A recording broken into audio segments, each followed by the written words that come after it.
सभी को प्रणाम। हम कर रहे हैं एक दिव्य देव पुस्तक का स्वाध्याय, गायत्री और यज्ञ का दर्शन मानव मात्र के लिए। आइए नेत्र बंद करें, गुरु शक्ति के दिव्य प्रकाश को अपने हृदय में प्रकाशित देखें। वंदे माता जी के दिव्य आशीर्वाद को अपनी चेतना में प्रवाहित होते हुए देखें और गुरुदेव माता जी से, गुरु तत्व से, देव ऋषियों से, ब्रह्म ऋषियों से, सप्त ऋषियों से प्रार्थना करें कि गायत्री का तत्व दर्शन हमारे जीवन में उतर जाए। शिखा की जो वैल्यू है, शिखा का जो महत्व है, हम वो समझ पाए, यज्ञ पवित की भावनाओं से हम जुड़ पाए और गायत्री मंत्र का प्रकाश सर्वत्र फैलता जाए। हमारी चेतना में गायत्री मंत्र का प्रकाश श्रद्धा के रूप में, विश्वास के रूप में, आस्था के रूप में इस तरह प्रकाशित हो जाए कि हमारा पूरा समग्र परिवर्तन हो जाए, हमारी इनर कॉन्शियसनेस पूरी तरह चेंज हो जाए। और फिर एक एक मंत्र का जब उच्चारण इस अंतःकरण से हो तो वो पूरे आकाश को, पूरे ब्रह्मांड को तरंगित कर दे। इसी भावना से गायत्री मंत्र के प्रकाश को सर्वत्र अनुभव कीजिए। भावना कीजिए कि ये पूरा वातावरण, पूरा विश्व गायत्रीमय हो रहा है। ओम भूर्भुवः स्वः तत्सवितुर्वरेण्यं भर्गो देवस्य धीमहि धियो यो नः प्रचोदयात्। स्वाध्याय को आगे बढ़ाते हैं। पिछले स्वाध्याय में गुरुदेव ने बहुत मार्मिक प्रसंग पर हाथ रखा कि हम अपने बच्चों को वो शिक्षाएं नहीं दे पा रहे हैं जो हर धर्म में हर कोई अपने बच्चों को दे पाता है, क्योंकि हम खुद कमजोर पड़ गए, हमारे अंदर खुद भय है। और यकीन मानो, इस किताब को शुरू किया था ना, मेरे अंदर भी एक भय था, क्योंकि मैं यूजली इन टॉपिक्स पे बात करना पसंद नहीं करती हूँ। हिंदू, मुस्लिम, सिख, ईसाई, धर्म वरम, मुझे लगता है कि इन सब चीज़ों में नहीं पढ़ना। लेकिन ये गुरु का दिया हुआ साहस था कि इस स्वाध्याय को मैं अपनी चेतना में, अपनी कॉन्शियसनेस में स्थित होकर गुरु के प्रकाश से कर पाए कि बात तो सही है। हर धर्म अपने प्रिंसिपल्स को, अपनी वैल्यूज को, अपने जो प्रतीक हैं उन प्रतीकों की पूजा कर रहा है, तो हम क्यों नहीं कर पा रहे? हम क्यों लैक करते हैं? हमें क्यों शर्म आती है अपने प्रतीकों को फॉलो करने में, उनकी पूजा करने में? क्यों हम अपने बच्चों को उनके बारे में नहीं समझा पाते हैं? तो बहुत मार्मिक प्रसंग था और उसी पे बात हो रही थी। अब गुरुदेव कह रहे हैं कि जब बच्चा शिखा के बारे में बात करेगा, यज्ञोपवीत के बारे में बात करेगा, तो आपको उसको सिरे से पूरा समझाना पड़ेगा। नहीं तो बच्चा तो ये कह देगा, अरे ये क्या पहना दिया है, बार बार गंदा हो जाता है, मैला कुचैला हो जाता है, बेकार में ही हमारे गले बांध देते हो, इसे क्यों पहनाया है बताओ।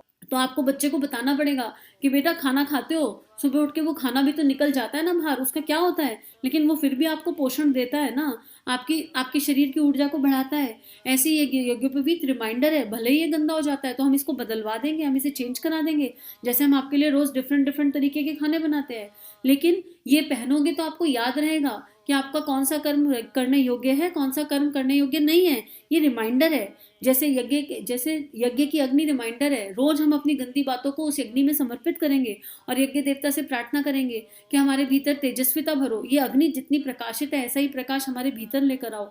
हम अपने घर में दिए की स्थापना करेंगे, एक दीप जगाएंगे और भावना करेंगे यही हमारी आत्मज्योति का प्रतीक है। ये सब बातें हमें बच्चे को बतानी पड़ेंगी, ये शिक्षाएं हमको समझानी पड़ेंगी। और इसके लिए गुरुदेव ने बहुत लिखा है, बहुत सारी स्वाध्याय, बहुत कुछ अवेलेबल है।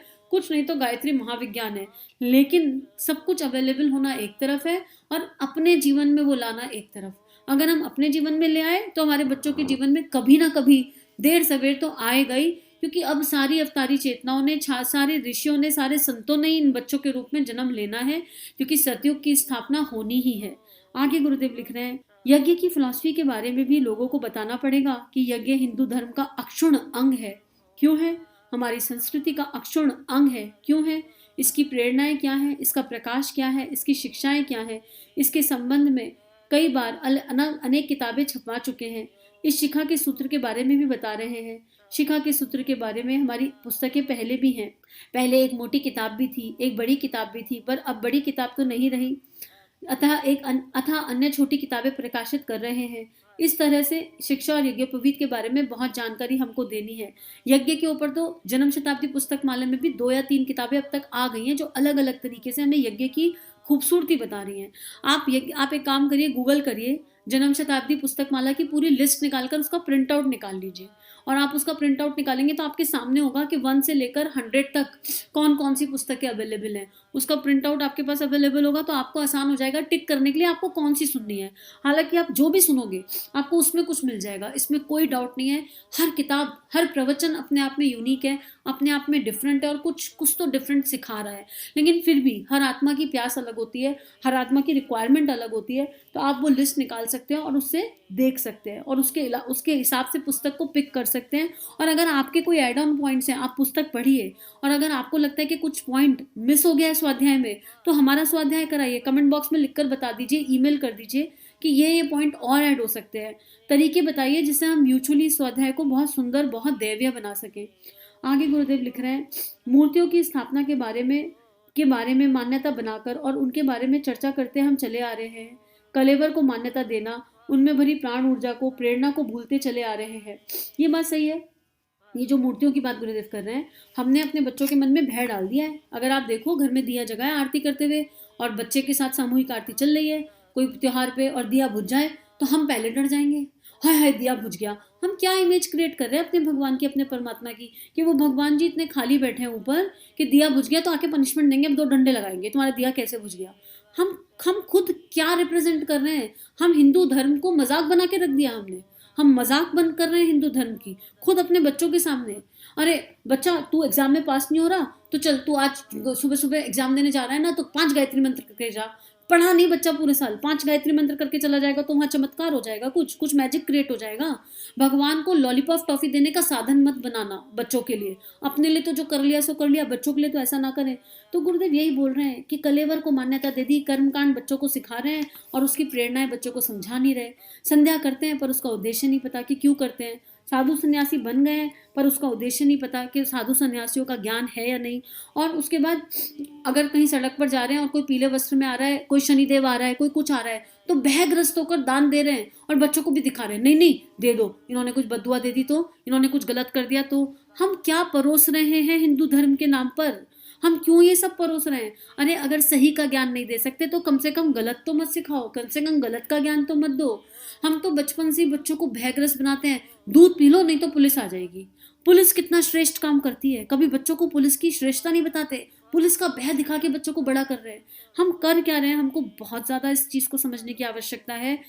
हमारे बच्चे युग निर्माणी हैं, हमारे बच्चे भारत का भविष्य हैं और इस भविष्य को गढ़ने का सौभाग्य हमें प्राप्त हुआ है। तो हम इस सौभाग्य को सौभाग्य बनाए रखें, इसे दुर्भाग्य ना बनाएं। ये सबसे रिक्वेस्ट है कि जागरूक हो जाएं, अपने चिंतन पर, अपनी पेरेंटिंग पर एक बार नजर मार लें कि क्या पेरेंटिंग सही दिशा में जा रही है। आगे गुरुदेव लिख रहे हैं, साधु और सन्यासी वे होते हैं जिन्होंने संकल्प लिया होता है कि हम समाज के लिए, देश के लिए काम करेंगे, देश के लिए, संस्कृति के लिए काम करेंगे। पर आज सर्वत्र इसका उल्टा ही दिखाई देता है। लोगों को मालूम भी नहीं कि साधु संत कैसे होते हैं। आज तो जहां देखो लाल पीले कपड़े पहनने वाले, चिमटा बजाने वाले, बाबा जी कहलवाने वाले, सन्यासी कहलवाने वालों की भीड़ नजर आती है। इससे तो सन्यास की महत्ता कम हो जाएगी और लोग बाबा जी की पूजन करने से इनकार कर देंगे, सम्मान करने से इनकार कर देंगे। आपने देखा नहीं? आप लोग देखिए, कुंभ के मेले में जाकर देख आइए। इससे तो यह मालूम हो जाता है कि विवेकशीलता का समाधान हमारे पास नहीं है। ये ना एक्चुअली अब तो एक्सपीरियंशियल हो गया है। मुझे अब याद नहीं आ रहा कहाँ की बात है, पर मैं अभी थोड़े दिन पहले किसी मंदिर गई थी। कहाँ, कौन सी जगह थी, वाराणसी था या कुछ और था, बिल्कुल ध्यान नहीं आ रहा। उस मंदिर के बाहर एक बाबा जी मिले, बड़े बड़े दिव्य लग रहे थे, बड़े अच्छे लग रहे थे, और वो आ गए, बार बार आए। तो अंदर से प्रेरणा हुई कि चलो ठीक है, इनसे आशीर्वाद ले लेते हैं। और ये उनसे क्लियर कहा कि मैं कोई पैसा वैसा मैं नहीं देना चाहती हूँ, बस आशीर्वाद है। तो उन्होंने जो है आशीर्वाद दिया और अपनी अपनी गोल गोल अपनी आंखों हाथों को घुमाया और कुछ तो उन्होंने किया और अपनी मुट्ठी में से कुछ प्रकट करके और वो मुझे मेरे हाथ में रख दिया। नहीं, मैंने उनके हाथ में दिए थे कुछ दक्षिणा, मुझे लगा चल आशीर्वाद दे रहे तो दक्षिणा दे दो। मैंने उनके हाथ में कुछ रुपए रखे थे, मुझे याद नहीं आ रही पूरी बात। उन्होंने गोल गोल गोल गोल कुछ घुमाया और उस रुपए को कन्वर्ट करके एक रुद्राक्ष के रूप में कन्वर्ट करके मुझे दे दिया और बोले जो इच्छा है वो मांग ले। और मैंने उनसे वो रुद्राक्ष लिया और उसके बाद उनकी अपेक्षा मुझे दिखाई दी साफ साफ कि अब मुझे कुछ दे दो। और मैंने उनसे बोला जो चाहिए वो मांग ले। मैंने कहा तो मुझे तो कुछ नहीं चाहिए, मुझे तो बस माँ की भक्ति, माँ का प्रेम चाहिए। तो बोले इस रुद्राक्ष से तुझे माँ की भक्ति और माँ का प्रेम मिल जाएगा।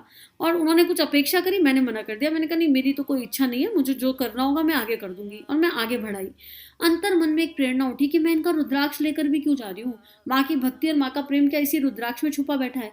और मैंने वो उनको बहुत सम्मान के साथ, बिना मन में कोई मन मुटाव के, बिना मन में कोई मैल रखे हुए, बहुत ही प्रेम से उनके हाथ में वापस रखा कि जो प्रेम और भक्ति आपने मेरे लिए माँ से मांगा है वही प्रेम और भक्ति आपको भी प्राप्त हो जाए और ये आगे किसी को दे दीजिए जिसको प्रेम और भक्ति की बहुत आवश्यकता है। क्योंकि मुझे लगा इनके रुद्राक्ष में भी तो कुछ पैसे खर्च ही होंगे, उन्होंने एक चमत्कार तो दिखाया। लेकिन हम लोग इन चमत्कारों से क्या हो जाते हैं, आकर्षित हो जाते हैं। इस तरह का कोई चमत्कार दिखा दे तो हम तुरंत उसको बाबा मान लेंगे और फिर अपना पूरा धन दौलत उसके चरणों में लगा देंगे।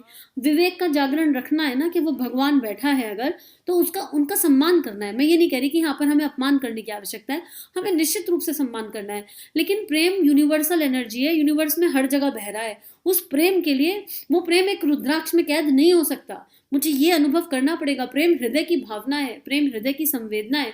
तो आजकल बहुत ऐसे मिलेंगे, हमें किसी के लिए कोई धारणा नहीं बनानी, किसी के लिए कोई जजमेंट पास नहीं करना, पर अपने भीतर जाकर देखना है कि हमारे भीतर का संत जागृत हुआ, हमारे भीतर का ब्राह्मण जागृत हुआ, हम हिंदू हैं क्या, हम हिंदुत्व की डेफिनेशन को समझ पा रहे हैं। ये यूनिवर्सली प्रूवन है, हिंदू धर्म के एक एक प्रिंसिपल पूरा यूनिवर्स में आप फॉलो करोगे तो मानवता का एक ही धर्म है, हिंदू धर्म। और इतने दिव्य सिद्धांत हैं, हमने उन सिद्धांतों को ना खुद जिया, ना अपने बच्चों को उन्हें परोस रहे हैं। गलत डायरेक्शन, गलत दिशा में ले जा रहे हैं। और किसी धर्म का एंटी भी नहीं बनाना है। आप अपने धर्म को इस तरह रखो कि किसी धर्म की बुराई करनी ना पड़े। The right way to teach dharma, right way to teach Hindutva, वो ये है कि मैं हिंदुत्व की डेफिनेशन को इतना कड़ा करके अपने बच्चे के सामने, अपने परिवार के सामने, अपने आसपास की सराउंडिंग्स के सामने रखूं कि उसका पलड़ा हमेशा भारी रहे। बाकी किसी धर्म की बुराई करके अगर मैंने हिंदू धर्म को ऊंचा उठाया तो मैंने कौन सा तीर मार लिया। मैंने बुराई करना सिखा दिया, फिर कट्टरवादिता सिखा दी, फिर ह्यूमैनिटी नहीं सिखाई। ह्यूमैनिटी मिसिंग हो गई। क्षमा कीजिएगा, गुरुदेव ने इस किताब की हेडिंग में लिखा है मानव मात्र के लिए।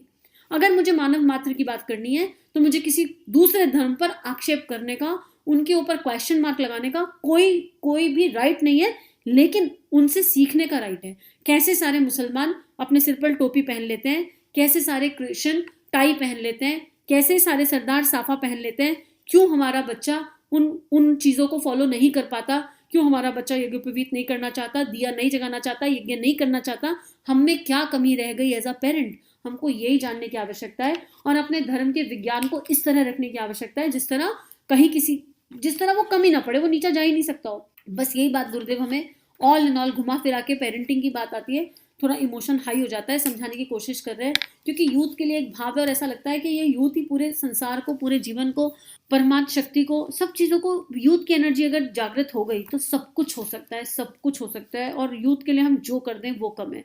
आज के लिए इतना ही स्वाध्याय। हम सभी का जीवन गुरु तत्व, गुरु शक्ति के दिव्य सूक्ष्म सानिध्य में मंगलमय है। सभी को प्रणाम।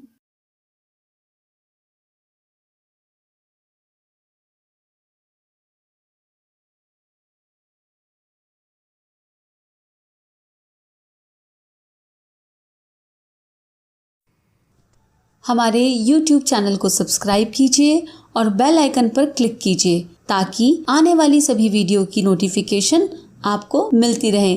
आप सभी को बहुत बहुत थैंक यू।